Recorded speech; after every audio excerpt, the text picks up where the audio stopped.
video vamos a analizar y adentrarnos más sobre la historia de las mujeres en nuestro país, su complejo inicio, las barreras que han tenido que superar, incluso en el presente, para insertarse en una sociedad que históricamente ha sido machista, lo reconozco. Para ello vamos a conversar con la destacada historiadora María Cecilia Morán. María Cecilia, ¿cómo estás? Hola Francisco. María Cecilia Morán es licenciada y magíster en Historia de la Pontificia Universidad Católica de Chile y en el presente está efectuando un doctorado de Historia en la Universidad San Sebastián. Además, ella está desarrollando investigaciones sobre las primeras damas en nuestro país, además de la historia de las mujeres en Chile en la primera mitad del siglo XX.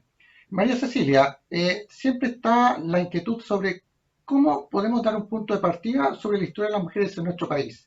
¿Cuándo podrías, a tu juicio, considerar el quiebre que se da entre una sociedad machista, estoy hablando mediados del siglo XIX, ¿no es cierto?, cuando ellas empiezan de manera tímida a insertarse en este tipo de sociedad en nuestro país? Ujú.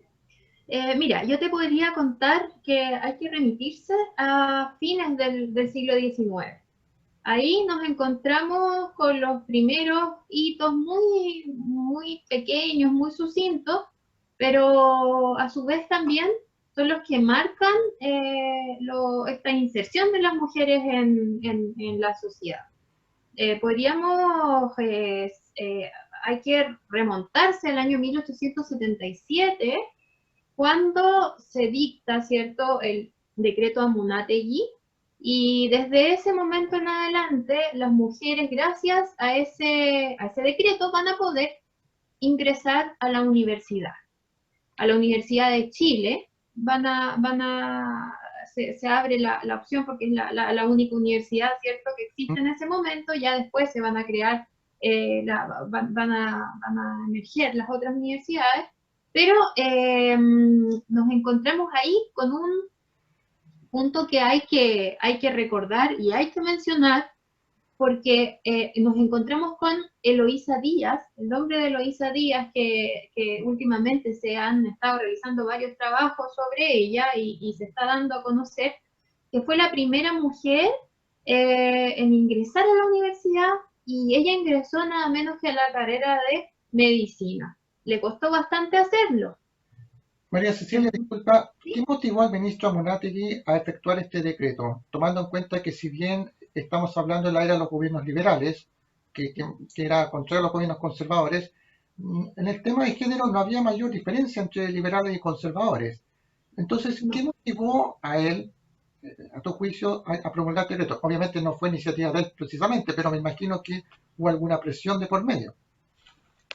Sí, mira, la verdad es que a fines del siglo XIX, las mujeres en Chile hay que considerar que eran las mujeres de la clase social alta, las mujeres de la élite, las que de alguna manera venían a liderar un cierto tipo de movimientos que, como te comentaba recién, son movimientos muy tímidos, aún muy pequeños.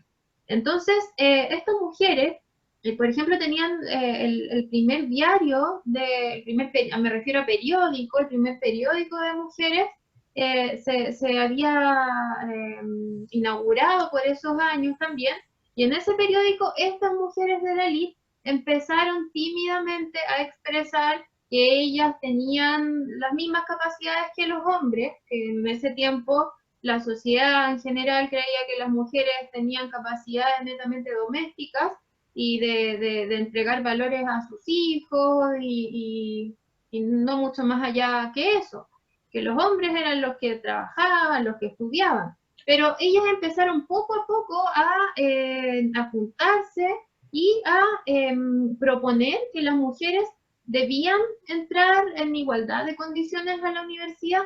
Es el periódico La Mujer, creo que fue esencial para empezar a propagar esa idea en la sociedad, y ellas también empezaron una lucha hasta que lo lograron, pero de alguna manera en ese momento no era un gran tema que complicara a los políticos de la época, porque este movimiento inicial fue muy pequeñito y muy, además, muy, podríamos decir, concentrado también en un grupo bien delimitado de mujeres. María Cecilia, como tú mencionaste, ya existía un movimiento, si se puede decir, o grupos de destacadas mujeres que de alguna manera ellas tenían, entre comillas, la ventaja, que tenían acceso a la literatura de entonces, a las fuentes que ya venían de Europa, principalmente el tema de la igualdad de género. No sé si puedes adentrarte un poco más en eso para poder después enlazar con este decreto y las primeras mujeres que ingresaron en este caso, a la Universidad de Chile, que era la única casa de estudios que había. Sí, mira, estas mujeres, que es súper importante siempre considerar que son mujeres de la élite, que tienen acceso a literatura y a un mundo que podríamos llamar intelectual mucho más amplio y diverso, las oportunidades que tienen son el haber viajado o estar viajando a Europa, específicamente a Francia. Tenemos que pensar también que en este momento de fines del siglo XIX era requisito de la élite viajar por lo menos una vez a Francia, y la élite en ese momento, no sé, no se manejaba con el inglés como ahora, sino que la élite hablaba francés, español y francés. Entonces, en los viajes a Francia, hay que pensar que el viaje en ese momento era una herramienta de educación, y las mujeres que viajan, no viajan, fueron muy poquitas las que viajaron solas, viajaban con sus maridos, viajaban con los hijos.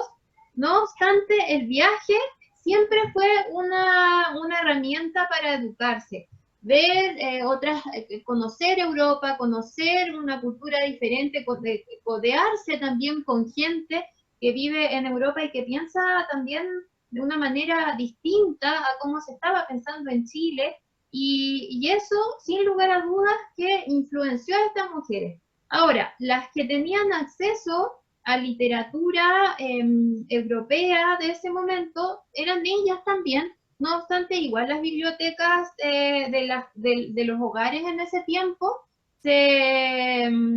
habían lugares de la biblioteca que estaban censurados para las mujeres, porque se temía que adquirieran a lo mejor ciertas ideas que no eran apropiadas para ellas, y que se alejaban de qué, se alejaban de la tradición, se alejaban de la ética, de los valores y de la moral propia de la Iglesia Católica de ese momento. Estas familias eran muy católicas.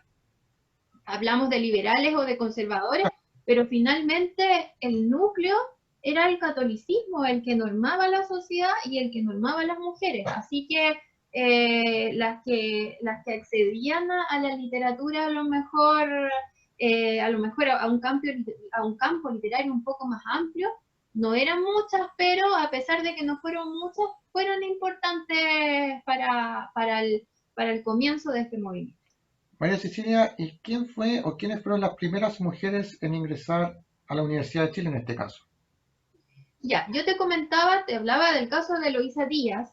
Eloísa Díaz es la primera que en el fondo se atreve, toma la decisión e ingresa a estudiar medicina a la Universidad de Chile. Ella ingresa a estudiar medicina a esta universidad, pero de alguna manera aguantando todo el prejuicio social que esa decisión iba a tener para ella y también para su familia. Por suerte sus papás la apoyan, y ella, bueno, esto no está comprobado, pero se dice que tenía que asistir a la universidad con la mamá, porque en ese tiempo la mujer no podía andar sola por la calle. Se les tildaba de mujeres públicas, y ser una mujer pública era algo muy, muy malo, era denostar a una mujer. Entonces las tenía que ir con la mamá a clases, y además de eso se le ponía un biombo que la separaba del resto de sus compañeros. Entonces, bueno, estos son ejemplos que pueden parecer a lo mejor muy mínimos, pero te vienen a demostrar las tremendas barreras que tuvo que enfrentar esta primera mujer que ingresó a estudiar una carrera que era una carrera de hombres, que una carrera que estaba orientada, que estaba pensada para hombres en este país, y ella superó las barreras de la tradición y se se atrevió, y en ese sentido Eloísa Díaz también, creo que hay que valorarla por haberse atrevido a romper con ciertos esquemas, y eso es tan importante porque abrió puertas. Si ella lo hizo, ¿por qué nosotras no lo podemos hacer? Entonces, eso es súper importante. Y hay que valorar a esta mujer y a todas las que le siguieron, ¿cierto? En cuanto al haber tomado este tipo de decisión que fue tan importante para el futuro de un poco, podríamos hablar de la libertad también, de la libertad de las mujeres en nuestro país. ¿Crees más bien que lo que sucedió de la apertura del ingreso de las mujeres a la universidad, más que un tema legal, era un tema social? Porque, por ejemplo, también en paralelo estaba la lucha al derecho al sufragio, que vamos a hablar en otra instancia, ya del sufragio, que ellas pudieran participar en los sufragios, de hacer las elecciones para regidores, que después serían alcaldes, y luego presidenciales. Más que porque la Constitución del 33 en un principio no prohibió ello, más bien está aceptado a nivel social de que las mujeres no podían participar. Y tengo entendido, y corrígeme si me equivoco, que una reforma después, en el año 1875-74 más o menos, ya prohibió de manera expresa que la mujer no pudiera participar en los procesos electorales. Pero más que un tema legal, era un tema social, que la mujer no podía ni participar en los procesos electorales, ni tampoco podía ingresar a la universidad. Sí, mira, era un tema social, y era un tema, en el fondo es un tema cultural. Yo creo que ese es el concepto adecuado para calificarlo. Es un tema cultural porque en ese tiempo la sociedad chilena, como recién te comentaba, era una sociedad, tenemos que decir que la oligarquía en Chile era un sector social que era profundamente religioso, era profundamente apegado a las normas valóricas que le dictaba la tradición religiosa católica cristiana. Entonces, desde esa perspectiva, la sociedad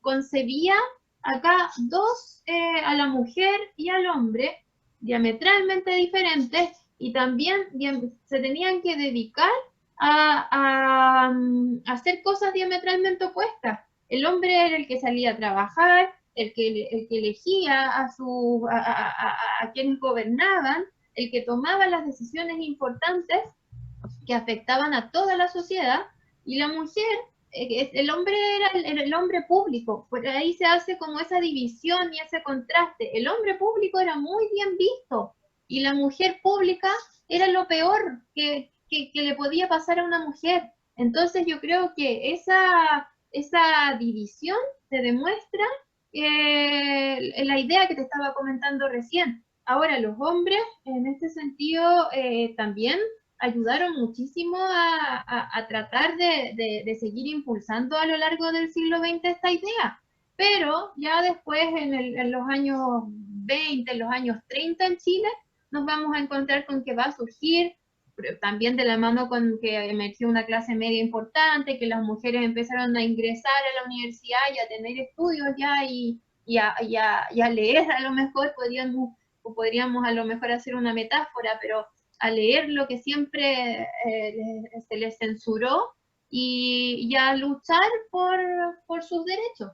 Pero finalmente el tema de fondo acá es un tema cultural, y es un aspecto tan fuerte, tan relevante, que incluso nosotros no podemos decir que eso se terminó. Eso sigue hasta el día de hoy. Obviamente que las mujeres hemos tenido avances al respecto, pero es un tema tan profundo, tan fuerte en nuestra sociedad, que continúa hasta el día de hoy. Y bueno, ya comentamos las primeras mujeres que ingresan, que en este caso la carrera de medicina.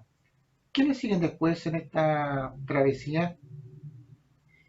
Mira, acá, para poder contestar tu pregunta, me gustaría aclarar un punto.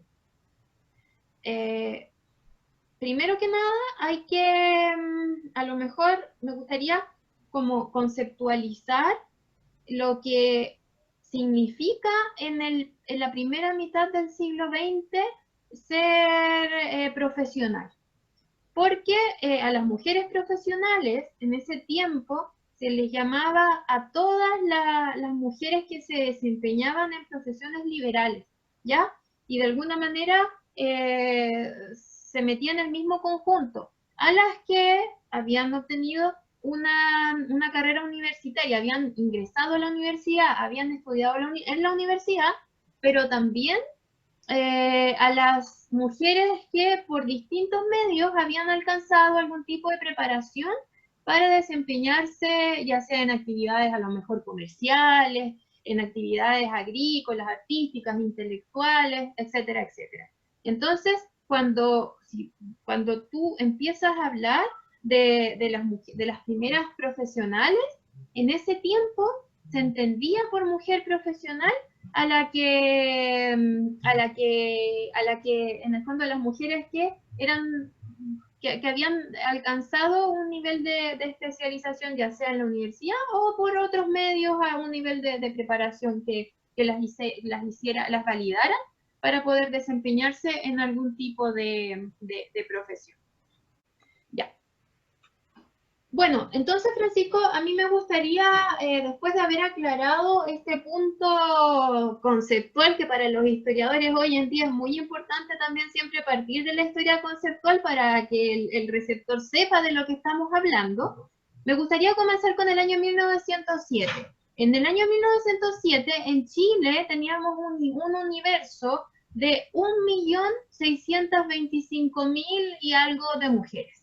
De esa cifra, solamente de ellas trabajaba en actividades remuneradas 361.000 y algo. Ahora, hay que preguntarse en qué trabajaban estas mujeres, en qué tipo de actividades remuneradas trabajaban. La mayoría trabajaba como empleadas domésticas, como modistas, como costureras, como lavanderas, como artesanas, que era el oficio que habían tenido las mujeres desde la colonia. Y eso también te ayuda a aclarar un punto que se dice que las primeras mujeres empezaron a trabajar en los primeros años del siglo XX, y eso es falso. Las mujeres siempre trabajaron, pero trabajaban en este tipo de actividades.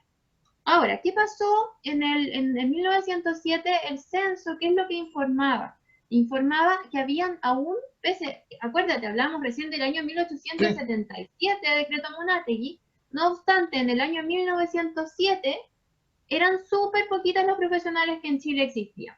Mira, ese censo informó de 3 abogadas, 7 médicas, 10 dentistas, 10 farmacéuticas y 1.070 matronas. Además de eso, el censo contemplaba a 3.980 mujeres dedicadas a diferentes labores de enseñanza. Ahí se especifica ese grupo que yo recién comentaba, de que eran las universitarias, pero también las que habían adquirido conocimientos por otros medios.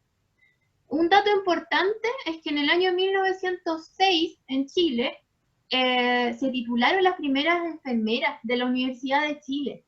Y ahí tú también vas viendo cómo por una parte, de a poco se van integrando las mujeres a este ámbito universitario profesional, pero las primeras que se van graduando, hablemos de estos primeros a lo mejor 30, 40 años, se dedican a labores relacionadas con la salud, escogen carreras relacionadas con la salud, porque desde el siglo XIX las mujeres en el fondo, las ligadas a lo mejor al ámbito religioso, a ciertos conventos, eran las labores que en el fondo curar, acompañar, ¿cierto?, a los niños, a los enfermos, a las cuales a las mujeres se les asociaba y no era tan mal visto, ¿cierto?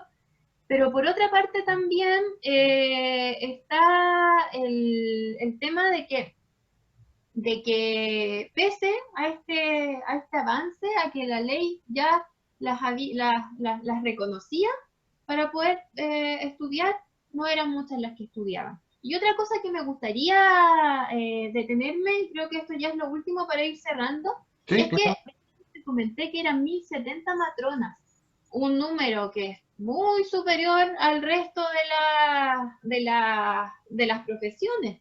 Y eso básicamente se debe a que desde el año 1834 que las mujeres ingresaban a ser matronas y los requisitos, bueno, es bien anecdótico esto porque el requisito que en 1834 y a lo largo de todo el siglo XIX se pedía era saber leer, escribir y ser mujeres fuertes, ser mujeres idealmente robustas, porque tenían que tener fuerza para sacar, bueno, no, ni hablar de violencia obstétrica en ese momento, pero tenían que tener fuerza para sacar la guagua, para sujetar a la Claro. señora. Entonces, había muchas matronas, ¿cierto?, que adquirían conocimientos en la práctica en Chile, pero esa gran cantidad de matronas descendió en los años 40 porque ya la carrera se profesionalizó y se les empezó a exigir quinto año de humanidades y también se les exigió haber cursado al menos el último año de bachillerato. Así que eso es un poco lo que yo te puedo ir comentando respecto a la primera mitad del siglo XX. Y para ir cerrando, eh, sería importante a lo mejor comentar que, que no tenemos, en el fondo, que tenemos que valorar a estas primeras mujeres médicos, porque gracias a que Eloísa Díaz y Ernestina Pérez, que son las que todos conocemos, porque finalmente ellas fueron las que se atrevieron a ingresar a la universidad Desde luego. y abrieron puertas. Para mí es súper importante destacar y ser bien incisiva con esta idea de que abrieron puertas a la profesionalización de las mujeres, abrieron puertas a que se abriera un mundo para las mujeres en nuestro país. Perfecto. Bueno, seguiremos en otro capítulo conversando porque este tema de la historia de las mujeres es amplio y desconocido todavía. No hay mucho conocimiento aún sobre las primeras mujeres que ingresaron a la universidad, etcétera, etcétera, etcétera. Entonces, te invito a seguir con esta travesía de ir difundiendo más sobre este importante tema que a todos nos interesa. Muchas gracias a quienes siguieron esta entrevista y nos vemos en otra oportunidad.